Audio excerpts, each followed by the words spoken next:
प्युठानको झिमरुक गाउँपालिका 5 ददेरीमा बस्दै आउनु भएकी करिब 75 वर्षीय वृद्ध हजुरआमा वसन्त गिरीमाथि सोमबार दिउँसो 12 बजे दिनदहाडे लुटपाट भएको छ। एक्लै घरमा बसिरहेकी गिरीमाथि अज्ञात व्यक्तिले घरभित्रै पसेर चक्कु प्रहार गरी आक्रमण गरेको र कानमा लगाएको सुनको गहना समेत लुटेर फरार भएको प्रहरी स्रोतले जनाएको छ।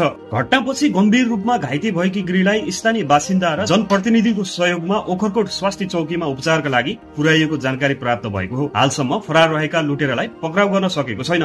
उनीहरूको खोज तलास सुरु गरेको स्थानीयको भनाइ छ। ददेरी उहाँको घरमा दुई वृद्ध बुढाबुढी बस्दै आउनु भएको थियो। बुढा गाउँ गएको मौका छपी वसन्तमाथि हमला भएको अनुमान गरिएको छ। प्युठानको झिमरुक गाउँपालिका 5 ददेरीमा बस्दै आउनु भएकी करिब 75 वर्षीय वृद्ध हजुरआमा वसन्त गिरीमाथि सोमबार दिउँसो 12 बजे दिनदहाडे लुटपाट भएको छ। एक्लै घरमा बसिरहेकी गिरीमाथि अज्ञात व्यक्तिले घरभित्रै पसेर चक्कु प्रहार गरी आक्रमण गरेको र कानमा लगाएको सुनको गहना समेत लुटेर फरार भएको प्रहरी स्रोतले जनाएको छ।